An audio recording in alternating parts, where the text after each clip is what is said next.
The great thing about having a YouTube channel is that there are many ways to monetize your channel. The most popular method that people know about is AdSense, right? But the problem with that is you need a large YouTube channel to be able to earn good income from AdSense. And so that's what I like about brand deals and sponsorships, which is what this course is about. You don't need to have a large channel to earn 6 figures a year from brand deals and sponsorships. And that's what I'm going to be talking about throughout the following videos, is what types of channels do well when it comes to these brand deals and sponsorships. And if you don't know what I'm talking about, if you don't know what a brand deal is or a sponsorship, it's basically where you create videos, but you promote the brand or the company in your video, and the company will pay you in return for that. Now, I'm also going to show you how to find these brands, how to approach them, and most importantly, how to know your worth. Because a lot of influencers or YouTube channels don't know their worth, and they are undercharging companies for their content. So you have to know your worth and realize, that possibly you are worth more than you think you are. And then, of course, I'm going to show you some methods and how to charge these companies, how much to charge them. There's different strategies that you can use. Okay, so with that said, I'll see you in the following video. So now let's go and find some brands to work with. There's actually dozens of platforms in which you can open an account and you can find brand deals on there. These platforms were created so that influencers and brands can connect with each other. Now, just for those who aren't familiar with the term influencer, it's anybody that has an audience. So if you're a YouTuber, if you have an Instagram account, so basically if you have a social media account and you have followers, then you are considered an influencer.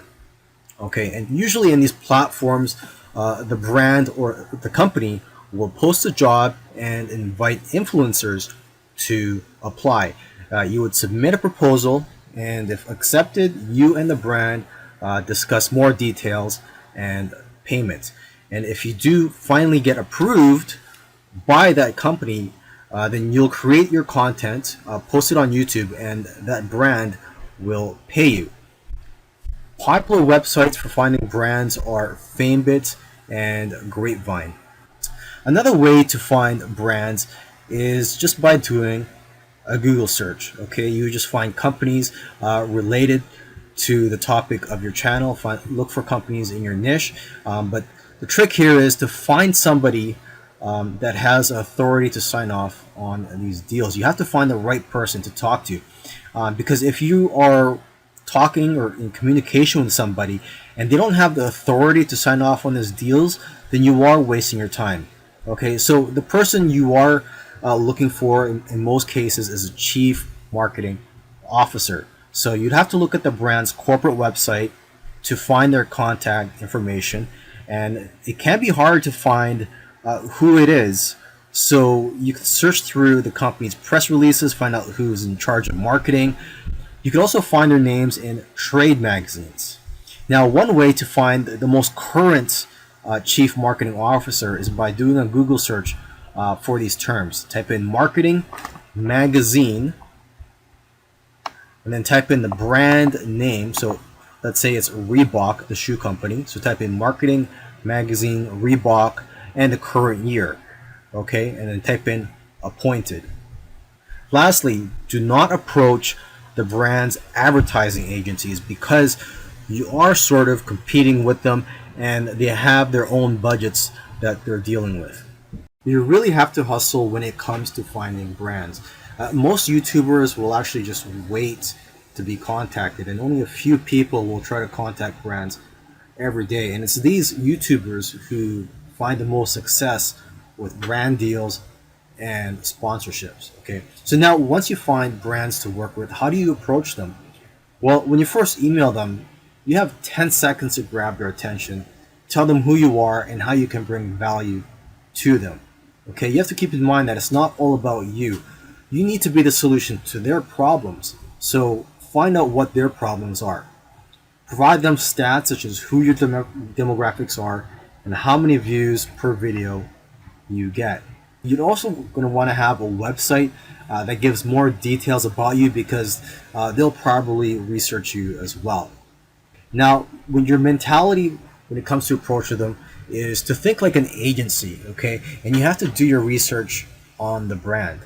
Even look at their past marketing campaigns from the past several years. And you know what? It doesn't matter how good your idea is, it matters how tailored it is to their needs. Okay, you can also give them a preview of the type of video that you're going to create for them. And another thing is, don't be the first to give your price. Instead, ask them what their budget is and that you'd love to work around their budget. And lastly, you have to be able to deal with rejection after all your hard work, because rejection is part of the process. You're going to get rejected a lot, but in the long run, all your hard work will pay off.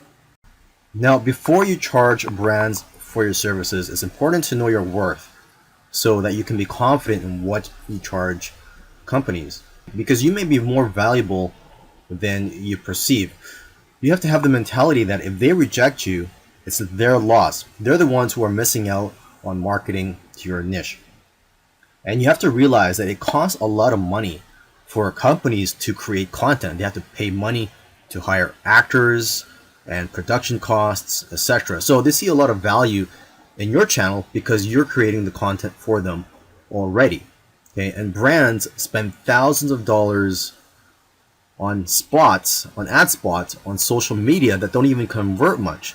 So they're used to spending a lot of money. And most YouTubers don't know that. So they don't know how to price themselves when being approached by brands. Now, here are some metrics to determine your brand deal value. Your engagement rate, how specific is your niche. The more specific your niche is, the more money you're worth. So even if you have a small channel, you're possibly worth more than a channel that is not in a specific niche. Some people who have only 30,000 subscribers or even much less than that are earning a full-time income. I'm talking 6 figures per year just because their niche is very specific. So try to deal with brands who are targeting your specific audience, not just the brands who are trying to target a general niche, because you'll get paid more from these brands.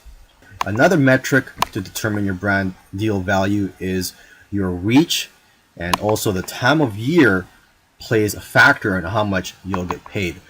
Generally around Christmas season, November and December pay the most. Your value also depends on your idea and strategy for how you're going to market their product. Your value also depends on your production fees. So for example, you can charge 15% of your production fees. And your value also depends on how hot you are at the moment or how popular you are. So basically, micro influencers, people who have between 1,000 to 100,000 subscribers are in demand right now and are worth more. And micro influencers have higher engagement rates, probably because they're able to respond back to comments, since they do have a smaller audience and they have the time to respond back to everybody. Okay, and lastly, just want to let you know that doing live videos will get you great results as well because of the high engagement. So companies are willing to spend a lot of money to get exposure if you decide to do a live video. Some big brands actually use a formula when determining how much to pay. And you know what? There's no magic formula when trying to determine how much you should charge big brands for these deals and sponsorships.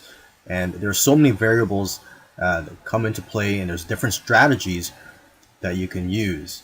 I mean, one variable that comes into play is what type of video are you going to make? Are you going to make a video that's dedicated to just talking about the product, or a video where you briefly mention the product? Okay, a dedicated video is worth around 3 times more than a video where you just briefly mention the product. If you've never done brand deals before, A good starting point is to ask for $50 per 1,000 views that you get on average. You can also charge less for products that you already like and use, because these are easier to incorporate and appear more natural in your videos. And then you would charge more for products that you wouldn't use but your audience might like. For someone with a channel of 20,000 subscribers, you can expect brands to offer you around $250 to $500 to make a video that promotes their product.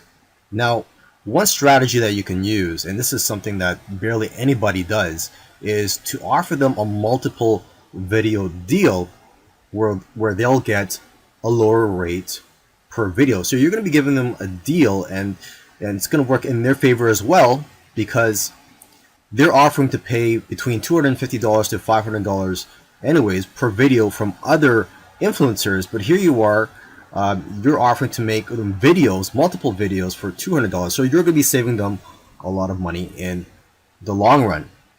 And what you're going to do in these videos is you're going to do your regular content and offer the brand a 30-second ad spot in each video. So the great thing about this is you're just doing your regular content and you're not really compromising the quality or the value of your content in the eyes of your audience. You're just doing your regular thing, but you're just offering a 30-second ad spot in each of these videos. Companies usually spend thousands of dollars to produce a 30-second ad spot anyways. They're going to be familiar with this process. Another great thing about this strategy is that you can try to get long-term deals with brands. So instead of just going for a week or a month, you could sign a 5-month deal with a brand and have revenue coming in for the next few months. And that'll go a long way in terms of paying your bills, and just knowing that you have revenue coming in will help you a lot. Here's another pricing method that you can use. Instead of charging based on views, which is hard to predict, try to charge based on ROI, or return on investment. If a brand's product is selling for, say, $500 and you charge $500 to do a video for them which promotes their product, then they only have to make one sale to break even. Your engagement rate is a good indicator of how well their offer might convert. And if you have affiliate marketing data, that can also be a good indicator of how well their offer will convert. You also have to know how many views your videos get in that type of category, or whenever you review these types of products. So if these videos that usually make for these types of products usually get, say, 1,000 views, and your conversion is 3%, that's 30 sales they can expect. 30 sales of a $500 product is a lot of money. So you have to figure out how much is the brand willing to pay for these types of results. You can go with an ROI-based model based on how much revenue you're likely to generate for the brand, and then what's appropriate to charge for that potential, and what would it take for them to break even. You have to work this into your pitch and communicate it effectively. Lastly, try to position it as them not paying for the content, but paying for editing and production work, and you consulting them on what would appeal to your audience. If you approach brands from this perspective, you might be able to retain creative control and make sure that everyone is getting value.